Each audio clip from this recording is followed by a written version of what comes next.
में रासायनिक पौधों में प्रचार एवं रासायनिक समन्वय हम लोग जाने यानी हार्मोन।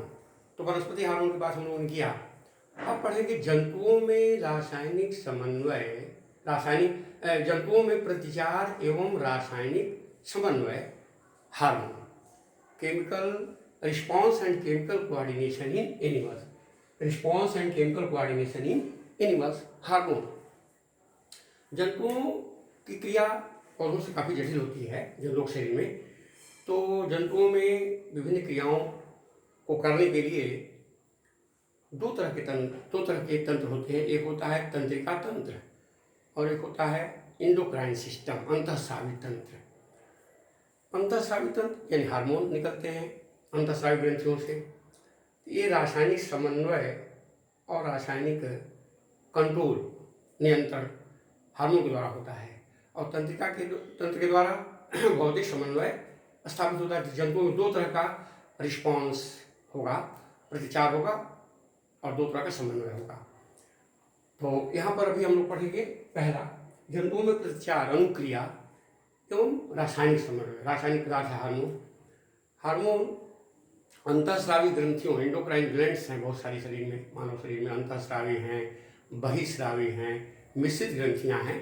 तो जंतुओं में अंतःस्रावी ग्रंथियों से स्रावित होने वाले जटिल कार्बनिक रासायनिक पदार्थ जो जंतु शरीर की विभिन्न मेटाबॉलिक क्रियाओं का नियमन करते हैं, वृद्धि का नियंत्रण करते हैं और विभिन्न अंगों में रासायनिक समन्वय स्थापित करने का कार्य करते हैं, उसे हम जंतु हार्मोन कहते हैं। जंतु हार्मोन की अपनी कुछ विशेषताएं होती हैं। तो जंतु हार्मोन की विशेषता थोड़ी सी जानेंगे। जंतु हार्मोन की विशेषताएं, हार्मोन की विशेषताएं, कैरेक्टरिस्टिक्स ऑफ एनिमल हार्मोन। जंतु हार्मोन अंतःस्रावी ग्रंथियों से स्रावित होते हैं, इंडोक्राइन ग्लैंड से स्रावित होते हैं। जंतु हार्मोन अपने उत्पत्ति स्थान से दूर क्रिया करते हैं। जिन अंगों पर क्रिया करते हैं उसे हम टारगेट ऑर्गन कहते हैं। क्रियाकारी अंग जहाँ पर उनकी क्रिया होती है, उत्पत्ति स्थान से दूर क्रिया करते हैं। क्रिया के पश्चात ये नष्ट हो जाते हैं, दूसरे रूप में बदलकर उत्सर्जी पदार्थ के रूप में शरीर से बाहर निकाल दिए जाते हैं। जंतु हार्मोन अल्प मात्रा में, सूक्ष्म मात्रा में अधिक कार्यशील होते हैं। इनकी अत्यंत अल्प मात्रा, सूक्ष्म मात्रा क्रिया के लिए काफ़ी आवश्यक होती है, सूक्ष्म मात्रा में क्रियाशील होते हैं। जंतु हार्मोन की कमी और अधिकता दोनों ही जंतुओं के शरीर में व्यवधान, जिसको हम डिसऑर्डर कहते हैं, रोग उत्पन्न कर सकते हैं।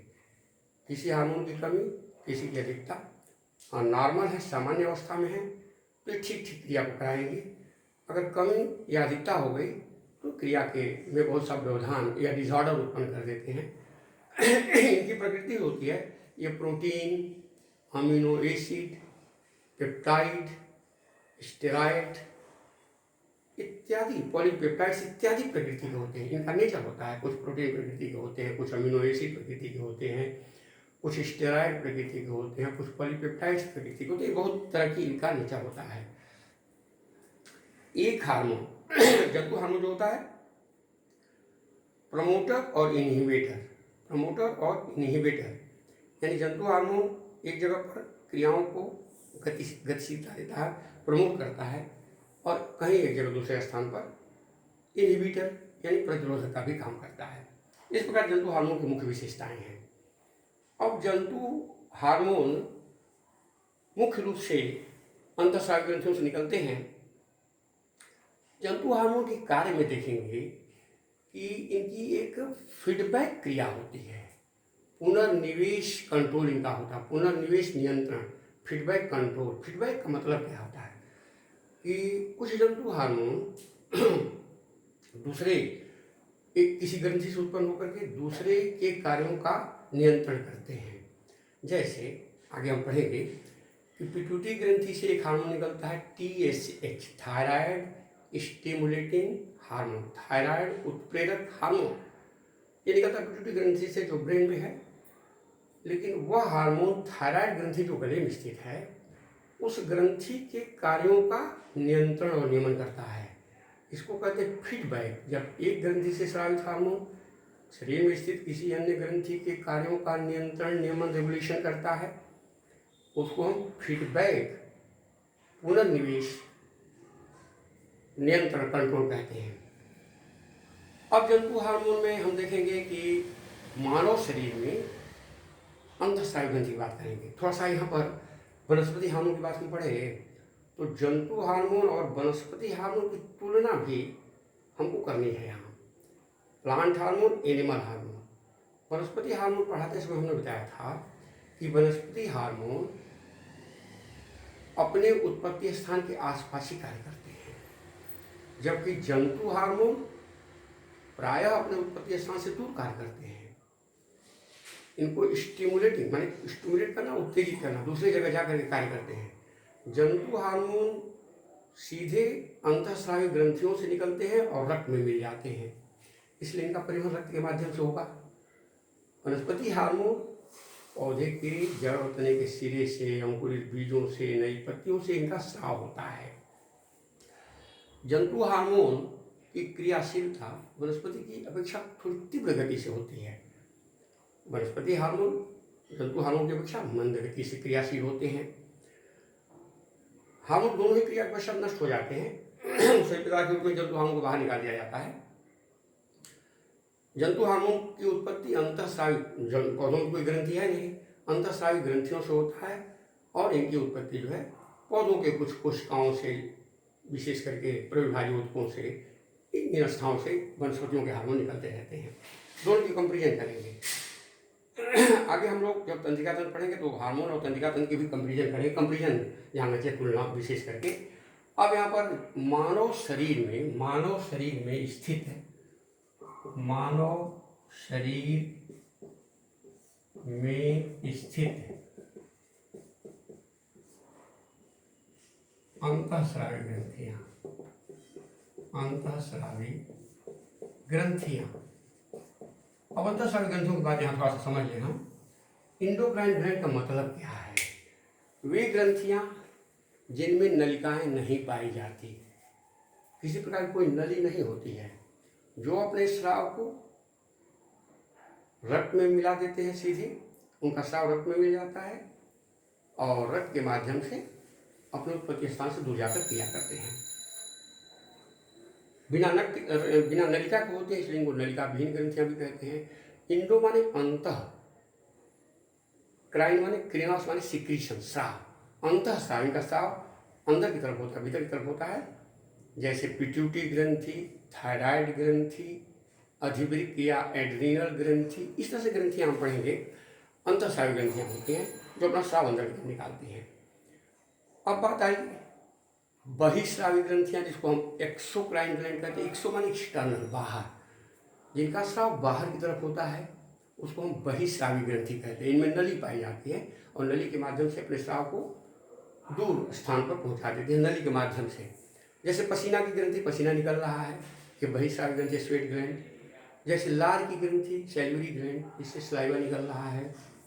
जैसे लीवर, यकृत, पैंक्रियाज, अग्न्याशय, अग्न्याशय को हम मिश्रित ग्रंथि के रूप में भी पढ़ेंगे। तो ये बाह्यस्रावी ग्रंथियाँ, आंसू की ग्रंथि जो टीयर ग्लैंड है, ये बाह्यस्राव है इनका। तो इस तरह से और मिश्र ग्लैंड वे ग्रंथियाँ जो अंतःस्रावी और बहिस्रावी दोनों तरह कार्य करते हैं, अर्थात उसमें कुछ नली पाई भी जाती है, कुछ में अंतःस्रावी में, कुछ में नली नहीं पाई जाती है। इस तरह से हाँ, यहाँ पर हार्मोन हमेशा अंतःस्रावी ग्रंथियों से ही स्रावित होते हैं। तो मानव शरीर में स्थित अंतःस्रावी ग्रंथियाँ और उनके कार्य के बारे में पढ़ेंगे। अंतःस्रावी ग्रंथियाँ तो पहले हम लिखेंगे यहाँ पर स्थिति के अनुसार। पहला होगा हाइपोथैलेमस, हाइपोथैलेमस ये देखो ब्रेन का हिस्सा है वास्तव में। हाइपो नीचे होता है, थैलेमस, हाइपोथैलेमस। यह मस्तिष्क के अग्र मस्तिष्क का एक भाग है जो डायनसेफ्लान, मस्तिष्क का एक हिस्सा होता है डायनसेफ्लान के फर्श में नीचे की तरफ, हाइपोन होता है नीचे की तरफ स्थित होता है। डायनसेफ्लान की का फर्श बनाता है, हाइपोथैलेमस स्थित होता है। अब हाइपोथैलेमस से कुछ हार्मोन्स यहाँ निकलेंगे। हाइपोथैलेमस ब्रेन का हिस्सा है, उसमें न्यूरॉन है, ब्रेन में बहुत सारे न्यूरॉन हैं, स्रावी कोशिकाएं हैं, न्यूरो सेक्रेटरी सेल हैं, न्यूरॉन से स्रावित होता है पदार्थ। अब यहाँ पर हाइपोथैलेमस से क्या क्या स्रावित होता है, अब यहाँ पे एक नाम हम पढ़ते चले जाएंगे। एक नंबर है GHRH, इसका नाम है growth hormone releasing hormone, growth hormone, इसका पूरा नाम जानेंगे, growth hormone releasing hormone, growth hormone releasing hormone. देखो हाइपोथैलेमस दो तरह के हार्मोन होंगे, एक होता है इनहिबिटर, एक होता है प्रमोटर, दो तरह के होंगे हाइपोथैलेमस से, इनहिबिटर घटाना, प्रमोटर आगे तरफ बढ़ाना। तो दो तरह से यहाँ देखेंगे, ग्रोथ हार्मोन रिलीजिंग हार्मोन। दूसरा है GnRH, सब रिलीजिंग है। GnRH गोनेडोट्रोपिन रिलीजिंग हार्मोन, ये भी रिलीजिंग, आरएच जहाँ होगा वहाँ रिलीजिंग हार्मोन होगा। तीसरा है TRH, थायरोट्रोपिन रिलीजिंग हार्मोन, ये रिलीजिंग है। अब थायरोट्रोपिन रिलीजिंग हार्मोन हो गया। चौथा CRH, कार्टिकोट्रोपिन, CRH ये C है, CRH कार्टिकोट्रोपिन रिलीजिंग हार्मोन। और इसके बाद है PRH,